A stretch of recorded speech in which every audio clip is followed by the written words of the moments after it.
Assalamualaikum warahmatullahi wabarakatuh. Saya Muhammad Ribahan Marzuki, semester 2 Hukum Keluarga B.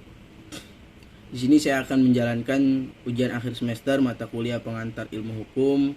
Dosen pengampu yang terhormat Bapak Nur Habibi MH. Yang pertama, saya akan menjelaskan pengertian negara hukum. Negara hukum secara etimologis.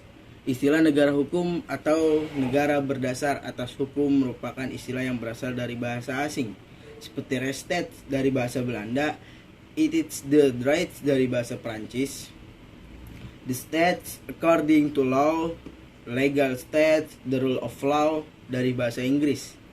Secara historis, istilah negara hukum sudah lama dikenal dan dianut di banyak negara sejak abad ke-18.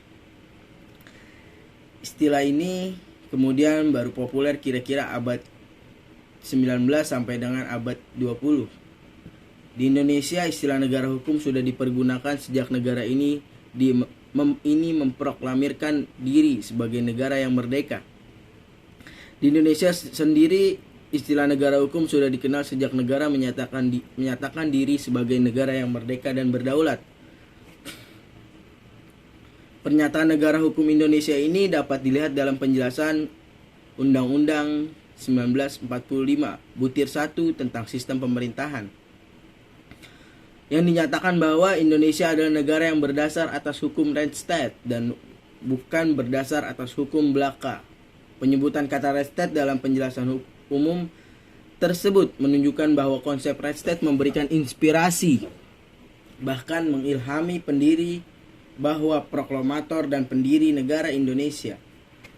Meskipun tidak harus serta-merta menyamakan antara konsep Rechtsstaat dengan konsep negara hukum Indonesia, sebab antara keduanya sangat berbeda filosofi maupun latar belakang budaya masyarakatnya. Konsep negara hukum pada saat ini sudah menjadi model bagi negara-negara di dunia, bahkan dapat dikatakan hampir dianut oleh sebagian besar negara di dunia.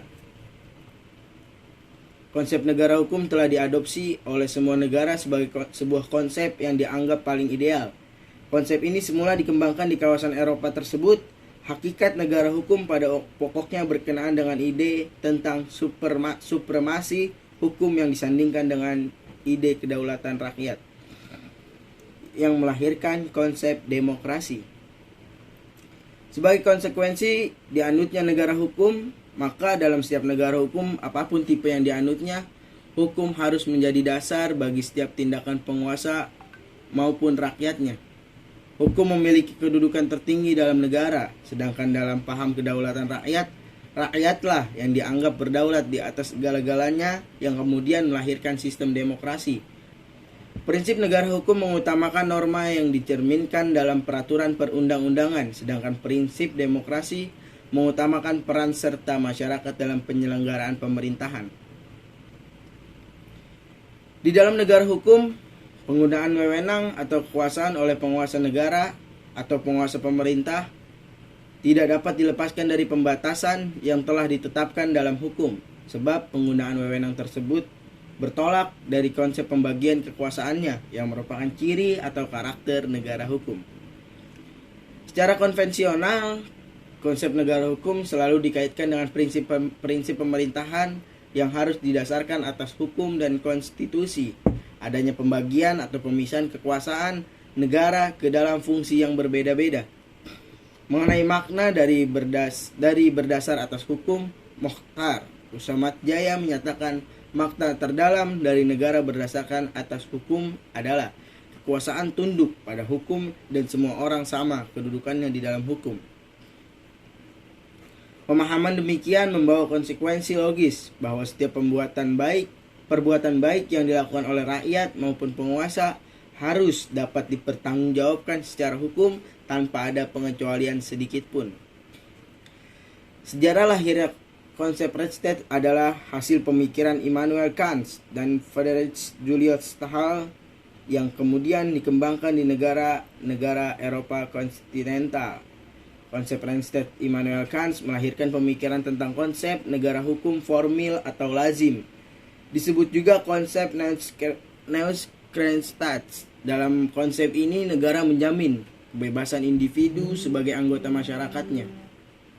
Negara ini diperkenankan mencampuri urusan warga masyarakatnya. Oleh karena itu, konsep Randstad ini disebut sebagai negara hukum liberal. Konsep Randstad dalam arti formil ini menempatkan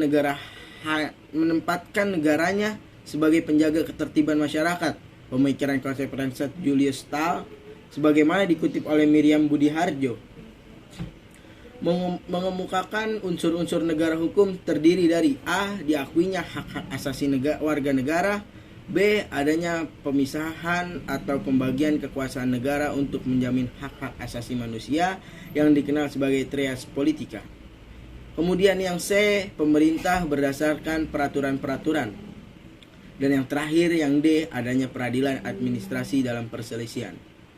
Peradilan administrasi ini dimaksudkan untuk memberikan jaminan perlindungan warga negara dari kemungkinan tindakan sewenang-wenang penguasa melalui pengawasan terhadap putusan-putusan pemerintah yang menyangkut hak-hak warga negaranya.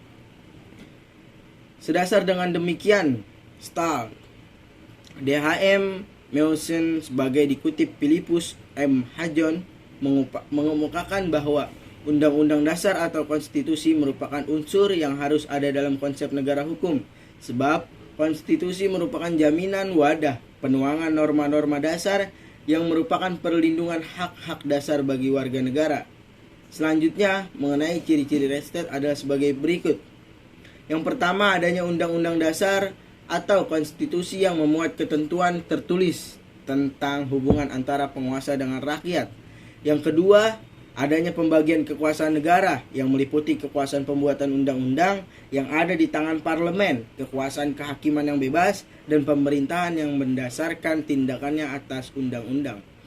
Yang ketiga, diakui dan dilindungi hak kebebasan rakyat. Selanjutnya, tujuan hukum. Tujuan hukum untuk memberi manfaat dibahas dalam teori utilities dari Jeremy Bentham yang mengatakan bahwa tujuan hukum dan wujud keadilan adalah untuk mewujudkan the greatest happiness of the greatest number. Kebahagiaan yang sebesar-besarnya untuk sebanyak-banyaknya orang. Dan tujuan perundang-undangan adalah untuk menghasilkan kebahagiaan bagi masyarakatnya. Untuk itu, perundang-undangan harus mencapai 4 tujuan, yaitu yang pertama, untuk memberi nafkah hidup, untuk memberikan makanan yang berlimpah, untuk memberi perlindungan, untuk mencapai persamaan. John Stuart Mill mengatakan tindakan itu hendaknya ditujukan terhadap pencapaian kebahagiaan adalah keliru jika ia menghasilkan sesuatu yang merupakan kebalikan dari kebahagiaan. Tujuan hukum untuk memberi kepastian. Oleh karena itu, kepastian hukum berkaitan dengan hukum positif, hukum yang berlaku pada suatu negara. Maka dari itu John Stein mengemukakan bahwa hukum adalah perintah pihak yang berdaulat. Supremasi hukum dapat dimaknai secara sempit, yaitu dengan menempatkan hukum pada posisi suprem atau yang posisi teratas. Untuk menyelesaikan berbagai persoalan yang timbul, baik dalam konteks politik maupun konteks kenegaraan, terutama dalam penyelesaian kasus-kasus karena kurang efektifnya penegakan hukum. Mungkin ini saja dari saya. Mohon maaf. Wassalamualaikum warahmatullahi wabarakatuh.